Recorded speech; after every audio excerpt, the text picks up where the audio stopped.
Troops, here we are, another Eagle podcast, another exceptional guest. I don't know how I find them. I've got a great network of friends and I meet exceptional people. And the gentleman who's going to be coming on the podcast today is in that bracket. I met him on the YMCA hike from Bishop Auckland to Durham. Very interesting chap. It's Graham from Canny Insight. Graham, how are you doing, sir? Hello, I'm good, thank you. And you? Brilliant. If you just want to send me the invoice for that intro, anytime. No, let's start off with how we met, Graham. That day was fantastic, wasn't it? And big props to Andy for organising it, and Rachel from the YMCA. Yeah, it was a really good day, and it was kind of through Andy that I got involved, really, because it's one of those things I wouldn't necessarily have thought of doing it ordinarily, but his powers of persuasion were like, okay, you're fine, I'll sign up and support what you're doing. And actually, it was fantastic, because I've always been a bit wary of doing kind of group hikes of any kind, because I was a bit concerned about being too slow or too fast or whatever. But it was really lovely, actually.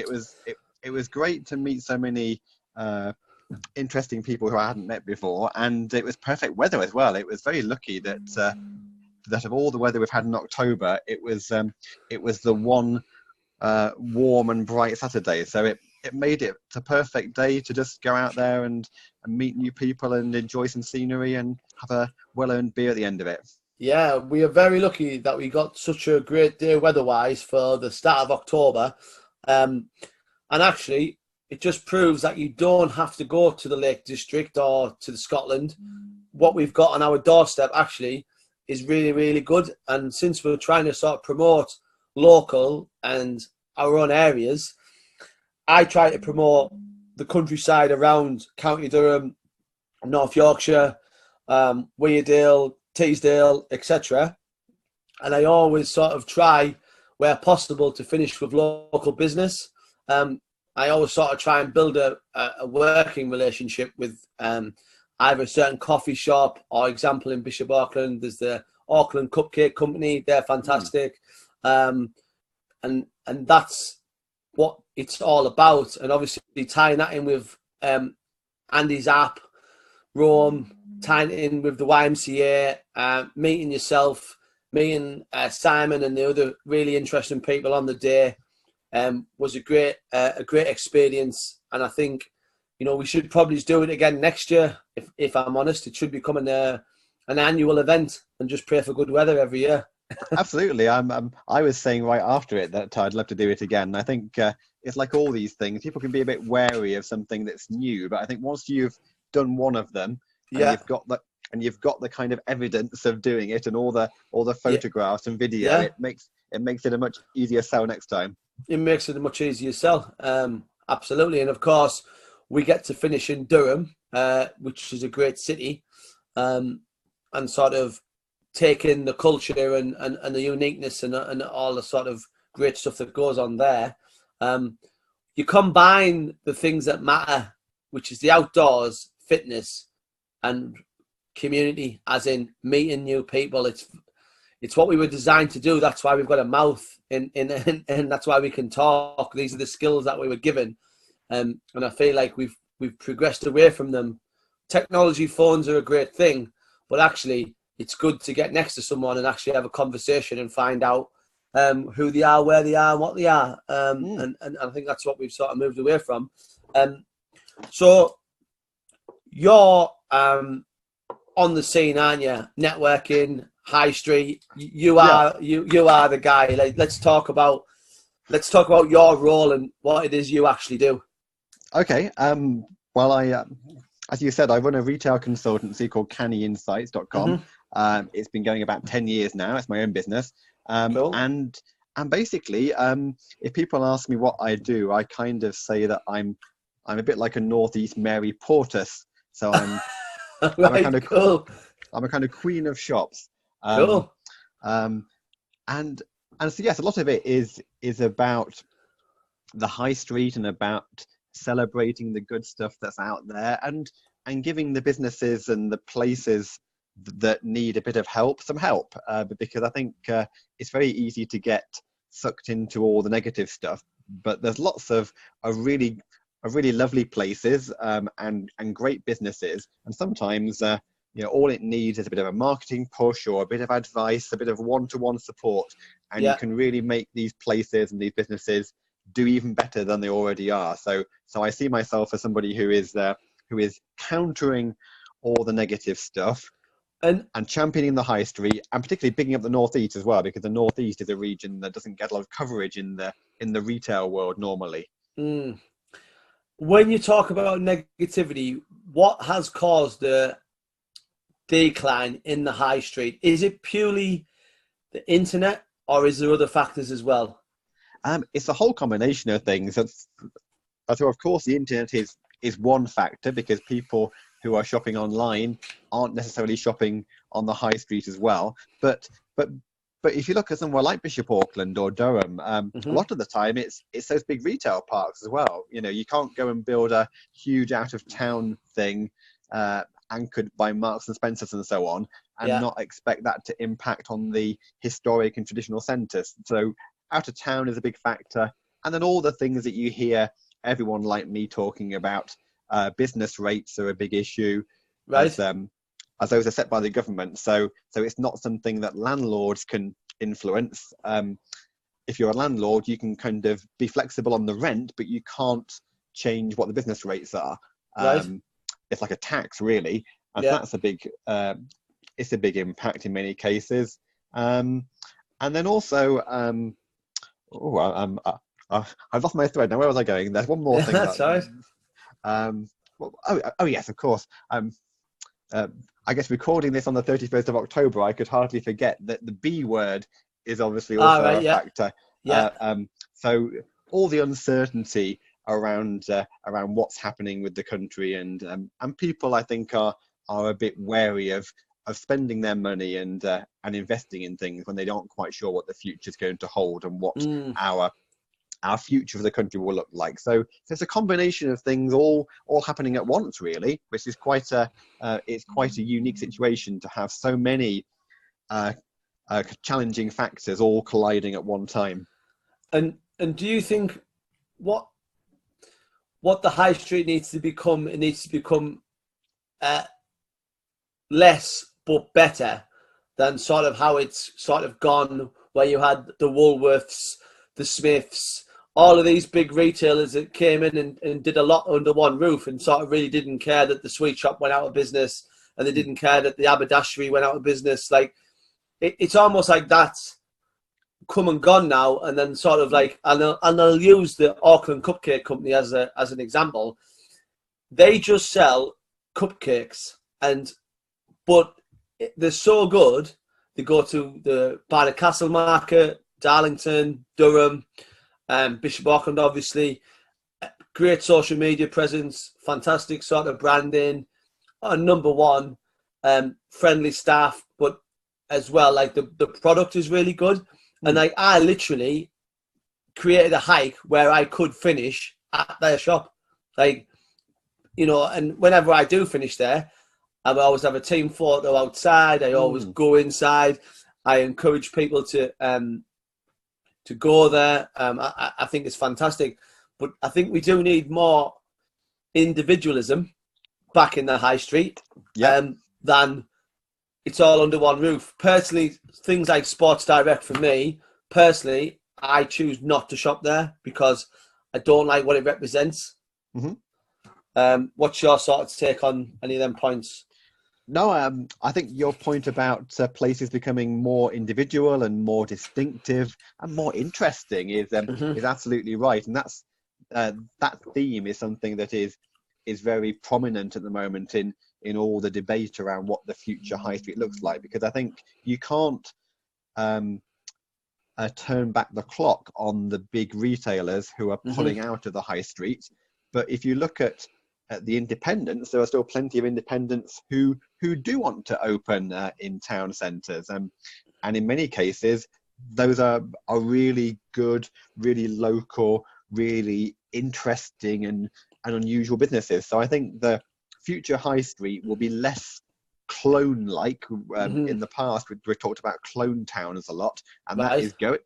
And the clone town is ending really because independence of where the growth are, places are Mm. becoming more diverse, and so I think in the future you'll have a high street that is more tipped in favour of independence, alongside more different uses too. So you'll have more people living and working around the high street, and community uses too. So you're starting to get lots of things like council customer service points and Yeah. libraries and community centres, and all those kind of things happening in high streets too. So in a way, it's going back a Interesting. bit.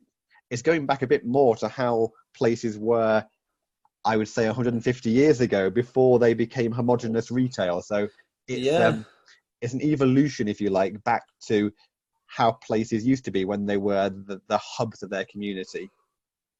That's a great point. And something I sort of remember, and when we walked from the train station down Bishop, it's hard for me because I'm a Bishop lad.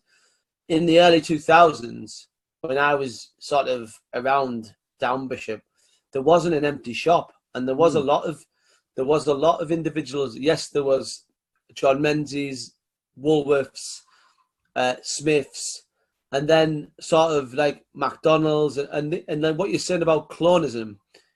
I've never heard that term before, but you're completely right. It is the same shops, just in a different town, mm. and it's like, where was the individualism? And then it's interesting. You walk down the town and there's so many shops closed, and you think it's awful to see it. And then you think, if I'm working Monday to Friday and the Saturday and Sunday is my downtime, I want to go somewhere at the weekend where it's actually a nice experience. Yeah, It's easy. absolutely. It's easy to park. There's things I want to do. There's things I want to eat. There's things I want to see. And do I want to go down a derelict shopping centre? Mm. Probably not. Um, but it's a double-edged sword because you need people to go down to spend money to keep shops open, and if people don't go down, don't spend money, shops don't stay open. Um, and you can have the best brand in the world, but if no one knows about it, then you sort of you're snookered. So what can shops, local business, brands do? What's your sort of tips? Yeah, it's a good question, because all those points that you made are very Yeah, valid. As there are lots of really good businesses out there, and sometimes because people just assume that a town like Bishop Auckland is dying or dead, they yeah, don't always go and explore and find out, what good stuff there is. So I try and always approach places by looking at what's there rather than what's empty. yeah. I use I use that as my starting point. Cool. Um, and then I, if I'm working with businesses like in Chesterley Street, I do quite a lot of work in Chesterley Street. That is, Right. uh, it's partly funded by the local retail landlords and partly by the council, and so Yeah. that means I'm spending about 5 days a month doing work in and around Chesterley Street. And some of the things that I do there, for example, is making sure that businesses are on Google Maps. It sounds obvious, but just being visible. Yeah. Um, um, if your business isn't on Google Maps, people can't find it. Yeah. If you're not on Google Maps, you then don't show up on kind of Google Andy's search. app. Yeah. Yeah, uh, Andy's app, Roam, for example, Yeah. pulls Yeah. all of Yeah. his it pulls all the results from Google. So there's all these implications of not being visible, and then other things like being on social media too. We know from what we've done in Chesterley Street that it can be hard to get people to turn from liking things on Facebook into actually getting into the Yeah. shop. But it Yeah. does happen. We know that it does drive footfall if you can appeal to them in the right way, and communicate all the good stuff that you offer in your shop or your cafe or bar. And it's really fulfilling when I go and talk to the retailers and they'll say, oh, someone came in today who'd seen me on Facebook. And that's great. It's showing how the internet can be a positive thing for bricks and mortar retail, rather Yeah. than something that is a thing that takes away from bricks and mortar retail. It's baffling to me why now in this day and age why a shop, doesn't matter what you sell, is not on some sort of platform. Now, if I was a shop and I was selling, I'll stick it to what I know, hiking goods, I would be all over Instagram like it was going out of fashion. Putting your own style, stories, interacting with public, interacting, making it funny, making it stand out, all that sort of stuff. So is it a generational thing? So shop owners, I don't know any shop owners. Well, I know one, sorry. But is it a generational thing why they're not on Facebook or Instagram or TikTok or Pinterest or whatever they're on? What do you find is the blocker? Yeah, it's a good point. It's, I think to an extent, you'd probably say that more young people are comfortable at using these things, and more older people aren't quite sure where to start, broadly speaking. But it's not always like that, in that you get some young people who will be all over Instagram and Facebook for their personal lives, but who haven't really got a clue how to use it for their business. Yeah. And equally, you'll get some people who are a bit older, who will really embrace these things. So one of the businesses I know and like well is a shop called Guru in Darlington. I don't know if you know it. Yeah, Guru, yeah. Brilliant. It's run by a lovely lady called Beryl, who's been running it there since 1972, I think. And wow. she won't mind me saying that she is a lady of a certain age. She's in her 70s. It's not me kind of outing her age. She's no. Yeah. She's quite open about that.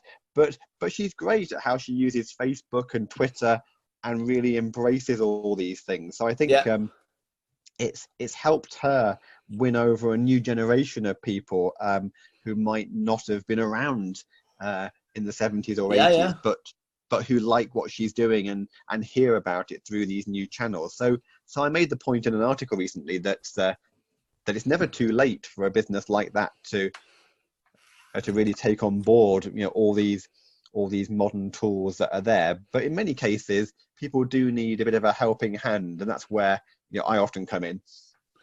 And sort of, I think as well, a business needs more than one avenue to pay. I went for some fish and chips the other day, and I was shocked when they said, "Oh, sorry, it's cash only." Now, I don't know about you, Graham, but I don't really carry cash on me. Like, I might have a tenner. So like everything is card, and I'm probably a little bit behind the curve because now I see a lot of people paying with the phone. So the Apple Pays, Google Pay, and I was like, cash. I was like, oh, I haven't got any cash on me. She's like, oh, well, there's a cash machine down the road. And I thought, why as a business would you limit yourself to only having one option of payment? It's is that something that you tell business owners, like, you've got to have these things available? Like, absolutely. Again, it can be a bit of a hard sell sometimes because some of these small businesses are running incredibly tight ships. They don't necessarily have a lot of spare cash for anything, but I do make the point that that in this day and age, it's very likely that if you invest in a card machine, it will pay for itself in no time. Because, absolutely. All those customers who you might lose otherwise, and the joy of it is that yes, there are all kinds of different payment options out there, different levels of card machine. But if you just want something basic, you can get a thing off PayPal or one of the other cheap and cheerful things, which is fairly low risk, and you can try that out. And then if your turnover increases, there are other options that are better suited to businesses that are selling more, like big cafes and things. So it's not as scary as you might think. And again, part of what I can do there is because I'm well networked. I know different people who offer these things and who I trust. And so if need be, I'll always say, well, have a chat to so and so, and he'll advise on what the best option is for your business. Because I think so often it can be quite hard to navigate all the different choices there are for things like card machines and utilities and whatever else there is. And there are people out there, unfortunately, who who will offer things to retailers that aren't right for them, and then they'll disappear and leave Yeah. these traders with a big monthly bill. So Mm. I try and approach everything in a kind of very open way, and focus on what will help the retailer ultimately. So, just say you go into a business, have you got sort of like Graham's top five of things that you must do straight away? So, either dress the window, improve the card payment, sort out your social media. Like, is there something that you implement? Do you have steps that you sort of implement to help people out? Um, yeah, to an extent, I suppose I never go in with preconceived ideas. So I think possibly the way in which I differ from Mary Portas is that Yeah, in her programs, it sometimes felt like she was going in and imposing her will. her her will on Yeah. businesses, and ultimately it's not going to work. Mm, If I want these businesses to do well, I really have to carry them along with me and to nurture them, and to support them, and for them to be comfortable in everything they're doing. So I never go in gung ho and try and make them change things, um, unless they want to. I try and gently persuade and inform and encourage. But yeah. you're right that certain things as basics, I would always want to make sure that the curb appeal, as I call it, Hmm. is is good. So is your shop front uh, clean and welcoming? Yeah. Uh, uh, is it communicating what you offer? Is the window decent, as you mentioned? Is there a sign saying what you offer so that people who are going by on foot or in the car or on the bus can see what you are? All those kind of things about the first impressions. Um, are you giving a friendly welcome when people come in? Or you sat there on your phone ignoring them? Um, Great and point. then and for sure, being Googleable. So if I go onto the computer or my smartphone and search for this business, is it there basically? And and if it is there, is what is out there on the internet up to date and correct? So sometimes, as I say, it's making sure that a business is on Google Maps, and then it's making sure that they claim their Google My Business listing so that they can update that with the correct opening times and pictures and all that kind of thing. So there's a Yeah. few basics, but it's very much a case of going into the business, understanding the business, talking to the owner, and just taking it from there. It's quite collaborative, really. Yeah, no, no, it's a great point, and uh,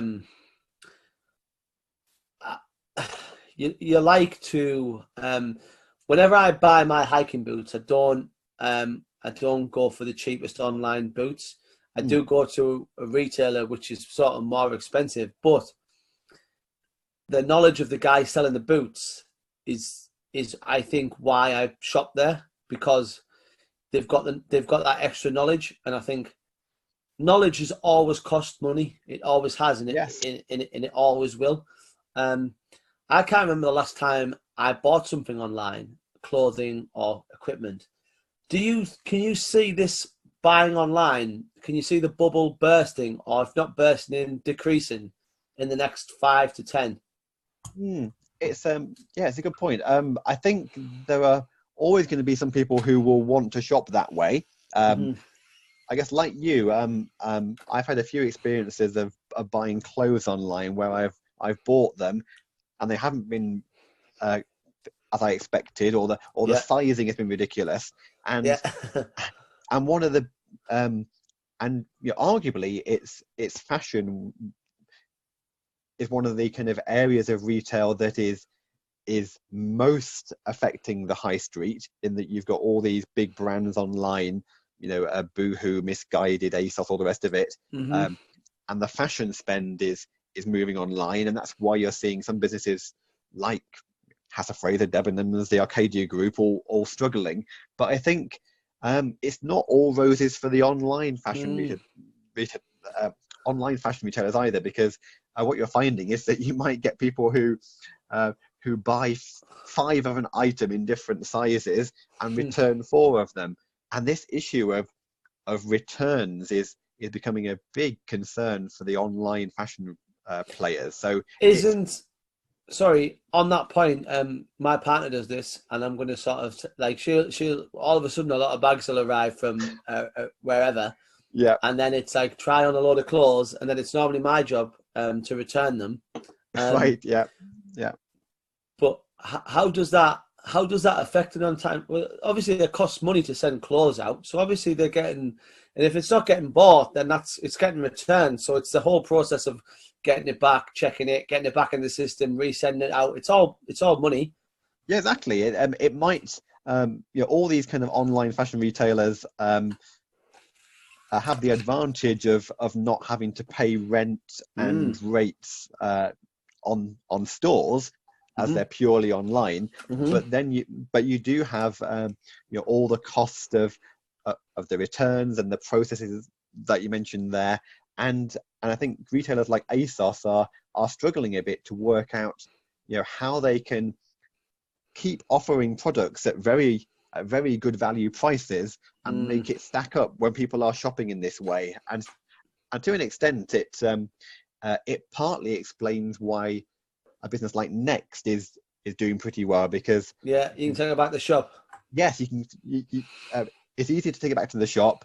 Yeah, It's all joined up, and yeah, you might well buy something in the shop when you're there anyway. yeah, So even if you're returning something, it might be that Next actually still gets a sale out of it anyway. yeah, As you're in the place browsing. So in some ways, I think the retailers who straddle both the online and the offline are in a stronger position. And the funny yeah. thing is that you are seeing some of these online brands starting to make moves into the physical retail world. So it's not all one direction. Sometimes it goes the other way too, where the online brands do realize that it actually benefits them to have a physical presence, both in terms of practical things, but also in terms of building their brand awareness.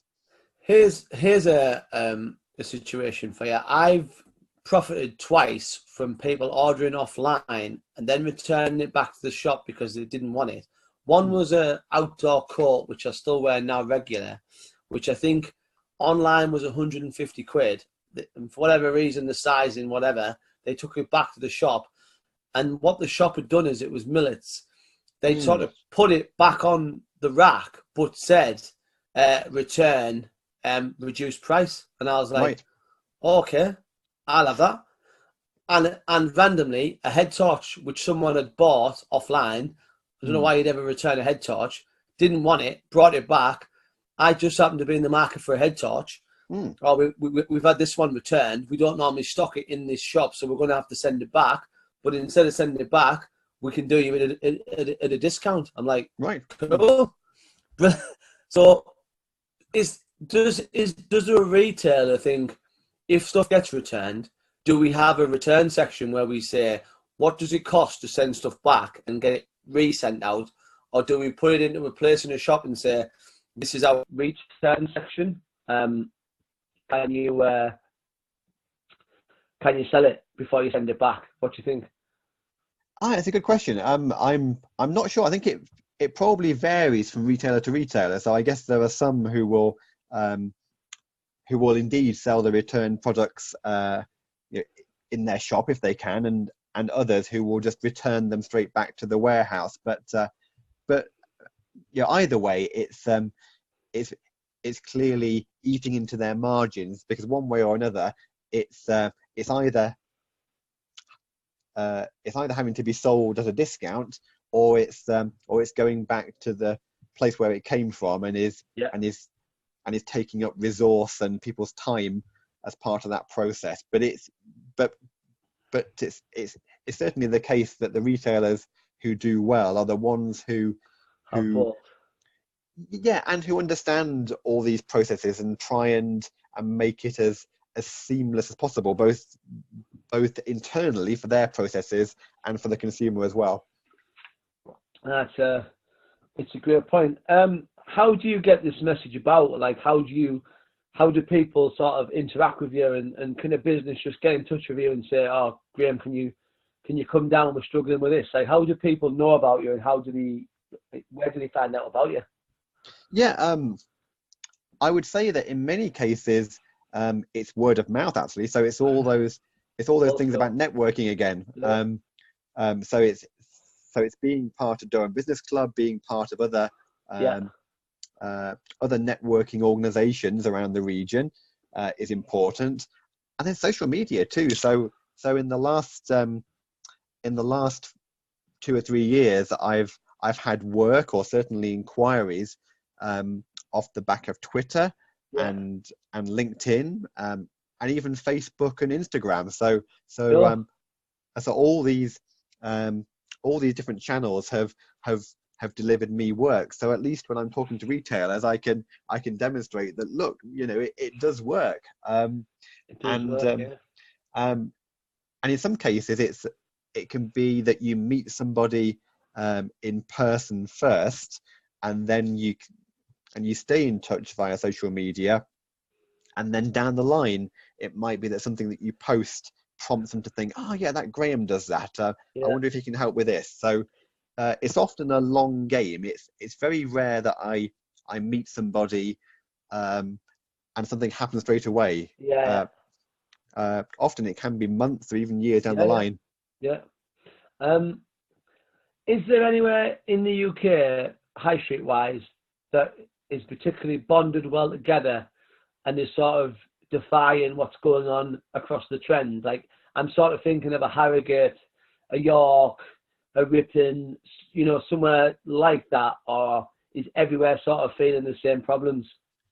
Um, it's it's very varied actually. So as part of what I like to do, I travel around an awful lot. So I think I've been to about 600 different towns over the last Wow. decade or so. So I've seen lots of places, and to be fair, a lot of them are doing okay. I would say there are probably more really buoyant high streets Right? than there are really dying ones. Yeah, So yeah, okay. I've seen a few that have been in really poor shape, but the, but more that are doing well. So I suppose to think of some that are doing well, uh, and one that I always like is a place called Biggar in Lanarkshire in Scotland. So Right? BI, so it's spelt Biggar, and it's a little Bigger. town, yeah, about 4 or 5 thousand people, I think, and it's and it's nearly all independents, Oh, wow. I'll have to go to and it's Bigger. yeah, and there's very rarely any empty shops. The ones that there are tend to get filled up quickly, and you've got a good mix of a nice pie shop and a butcher and little Oh, nice. boutiques and a hardware store, and I think there's a bookshop still. So it's a really vibrant community. So that's a I'm, good one. I'm going Um, to ask you for your top five now. That's your oh top goodness five me, best high streets. I'm, Or, I'm always asked, or, I'm always asked this question. all I right. should I should have I should have my answers more to Yeah, no. hand, really. Or Another top one that three. Top three. yes, another one that I like is Guildford in Surrey. That's quite Right? it's a bigger place but quite vibrant, Yeah. It's um, affluent area as well, isn't it? affluent Guildford's area, and affluent. that does Yeah. help. I also like Newbury in Berkshire is another kind of nice Yeah. high street with and some quite nice independents mixed in there as well. Cool. Um, and thinking about the northeast, I suppose the place that I like in the northeast probably best is Morpeth. And so Oh, Morpeth is really? Wow. yeah What? yeah it's a very nice centre. Mm-hmm. It's got an old department store. It's got a nice shopping centre, who I've worked with actually, and the Yeah. shopping centre is nicely integrated into the town. And Oh, again, cool. a good mix of some decent brand names, but also some quite distinctive independent shops and bars and things, which make going to Morpeth a nice day out. So Brilliant. Have you seen any new trends coming in and doing well? Obviously, veganism is on the rise. That's the main one I think that sort of really jumps out. Is there any sort of like vegan shops opening up anywhere that you've seen? I mean, it seems to me that there would be like almost like there should be like a I think if someone opened up a vegan-only supermarket, for me, it would absolutely like it should realistically it should really do really well. I don't know if there's anything like that. Yeah, I suppose a lot of these kind of things you would tend to see first in London and those kind of places, rather than necessarily in the northeast. So, yeah. But I think there's certainly a general theme around healthy living and wellness, of which veganism is a part, and all the things around plastic-free products as well. Yeah. Plastic-free. Kind of gluten-free products. All these kind of things that are about living more sustainable lives, perhaps, and or making sure that all of us have got access to the products we need, whatever our circumstances. And so there's an element of that in Chesley Street, for example. You've got the quite well-known Refuse Cafe, which is a fantastic place. It took a building that had been empty for quite some years and was a real blight on the town centre, and has turned it into a cafe. And it's one of those places that it's pay as you feel, and all the food is food that would have been wasted. So it comes from the local. Wow. So it comes from the local Tesco and other places, and is turned into beautiful meals, really hearty food that is available to people, at whatever price they can afford. So it's wow. So it's a nice venue. It's popular with all kinds of people. It's tapping into that sense of high streets being a community hub, and the people who are behind it are very openly campaigning as well around all kinds of related issues. So it's not just a cafe; it's a place that is trying to really implement change and be an influencer. So I think it's fantastic that you have that in Chesley Street, because it's a great local resource, but also it's something that is really important, I think. You've said the word there. You've said the word influencer. What do you make of shops, brands using people from social media? I mean, there's some negativity with it at the moment, because a few people from Towie who have been caught out lying about brands. What's your sort of take on that front? Would you recommend it? Yeah, I think it really comes down to what is the fit between the brand and the person. Because what was I seeing today? Oh, I saw a tweet about Poundland, and they've got what's the name? Gemma Collins. Yes, I think it was her who they've signed up as their kind of Poundland ambassador. Wow. And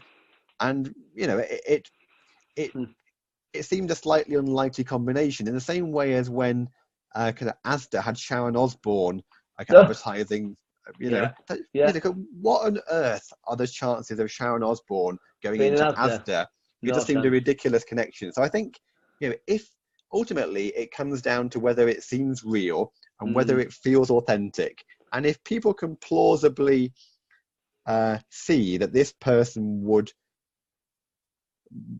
shop in that store or wear that outfit or use that product, then fine. But I think so often you get these crazy combinations that end up doing more harm than good. Yeah, totally agree with you there. That's Gemma Collins in Poundland. That's like seals buying sharks' toothbrushes. Do you know what I mean? It's not going to happen. I think it was that. Don't quote me. I'm worried that I got it wrong now. But she won't tell you anyway. If you Google it afterwards and make sure I haven't been making this up. But it was. I can't think of any of the Gemmas. I think yes. I can quickly check on the computer while I'm talking to you. So no, it's fine. You fact check. I'll do a fact check while I talk to you. One place where I think does extremely well is Whitby. What's your take on Whitby? That's a fantastic town centre. Yes, it is. I wouldn't say it's necessarily a particularly strong retail centre as a place to go and shop, but yeah, but it yeah. but it works as a place because it's got Place a with real, strengths.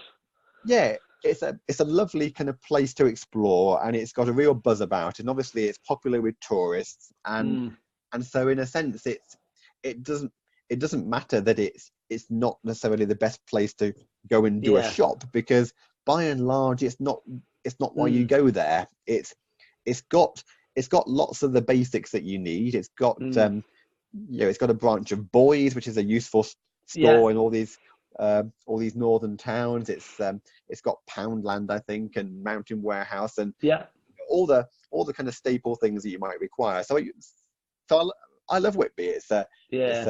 It's a really nice place to go and spend some time, because it's not just about the shops. It's about the Abbey and the narrow streets and the galleries and the fish and chips, and all the other things that you want to do there. So it's a pleasant environment. Graham, we're sort of really rocketing through the show, so we're going to start thinking about the 5 whats. So the first one, what's the greatest advice you've been given? Oh yes, and just to kind of come back on Gemma Collins, it is Gemma Collins. Although GC's Rock and Poundland, Yes, although apparently kind of Poundland has denied offering Gemma Collins 1.1 million to front a new range. So who knows? By the time this goes out, we might know a bit more about whether it's true or not. But anyway, to park that and to talk about the best advice, I was thinking about this before, and I was thinking I tend not to get offered advice very often, and I was wondering if it's because people perceive that I already know everything that I need to. And I guess you can sometimes think that to people, can't you? If you see them doing well, you don't always realize that in fact they might well have advice that they need. So I suppose the thing that, it's not particularly advice, but I suppose the thing that I would say is that I've always tried to be honourable and ethical in the work that I do, and to treat people in the way that I want them to treat me. Fair play. And so it's not necessarily advice that I've had, but it's what you give out. Yeah, it's what I give out, and I guess my instinct has always been that. And then in talking to people, they seem to confirm that, in fact, yes, that is on brand. That is it's important. And also, I was going to say, I think, again, it's not really advice, but we mentioned Andrew from Rome already. I think he's been a really good influence, actually, because he doesn't realize it probably, but he's such a positive person. I've never heard him moan about anything, and that's made me think, because I'll occasionally complain or grumble about stuff, and actually kind of meeting Andrew has made me a bit more reflective of when I'm being more negative than I should be. So it's helping me have a more positive outlook, because I'm positive anyway. But it makes me stop and think when I'm about to complain about something or to talk to someone. I think, how can I be nicer?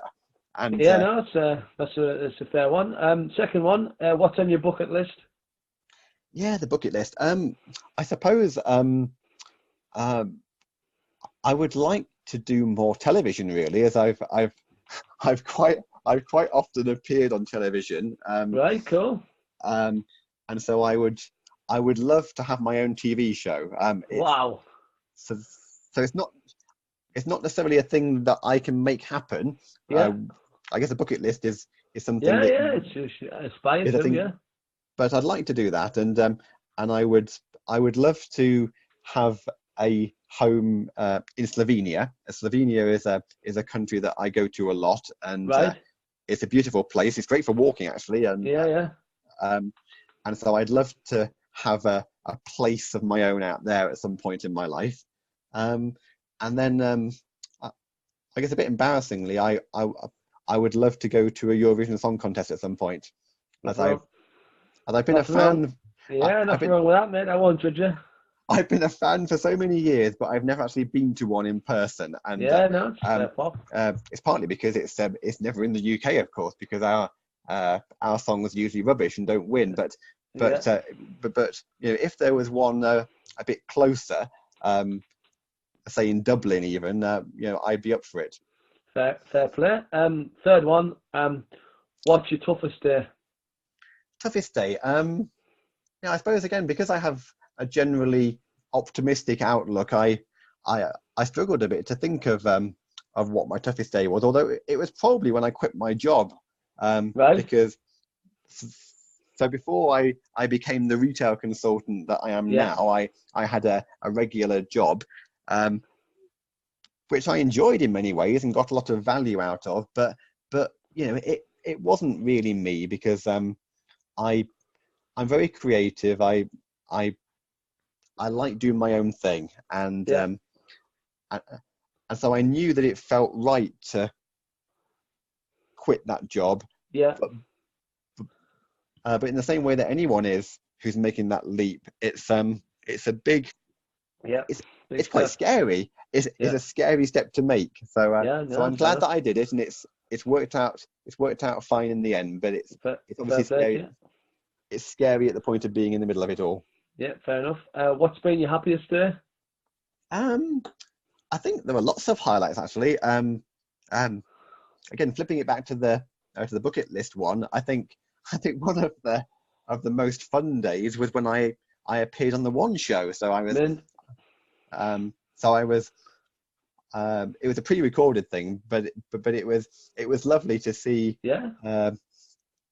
everyone's reaction when I appeared on national TV. That was really fun, and it was quite an achievement as well because I wasn't I wasn't very confident at school.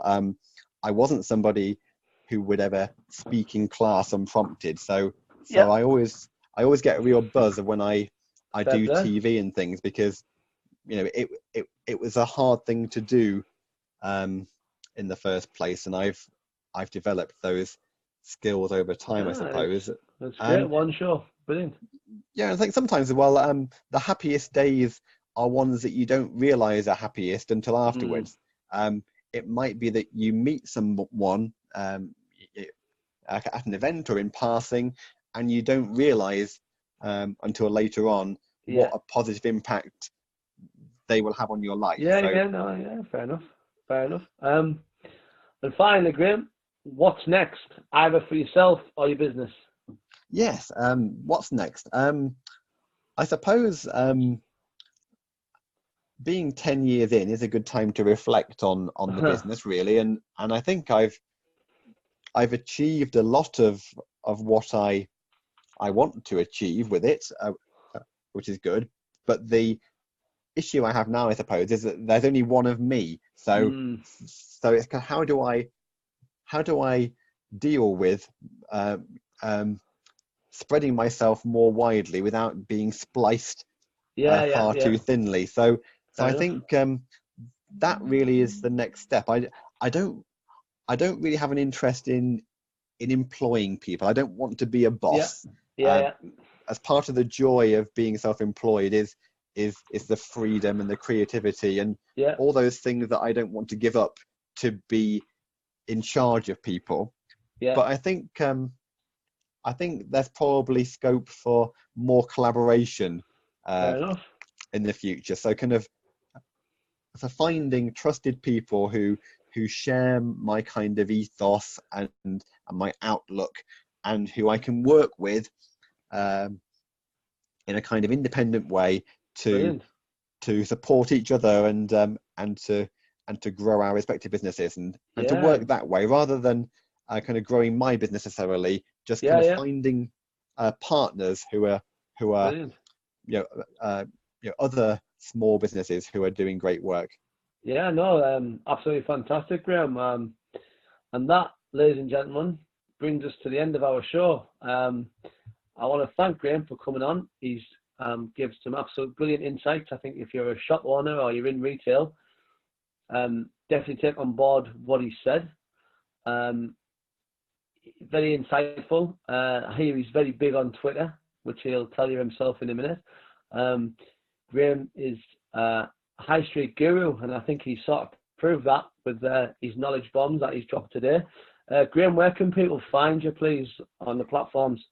Yeah, I'm quite easy to find. So if it helps having a Googleable name. So it's Graham, Graham, and then Salt, S for Sierra, Oult. So if you Google me, you'll find everything. But but broadly, I'm on Twitter at Salt, Sault. I'm on LinkedIn, and if you go to cannyinsights.com, that's it's my website where you can find more about the kind of work that I do as well. Brilliant. Ladies and gentlemen, that's been Graham. Thank him very much for his time. Graham, good night. Ladies and gentlemen, next week on the Eagle podcast, I'm trying to track down some more epic guests, and I shall keep you posted. But Graham, you've been epic tonight. Thanks for your knowledge on the high street, and I will see you on an adventure hopefully soon. All being well. Adios.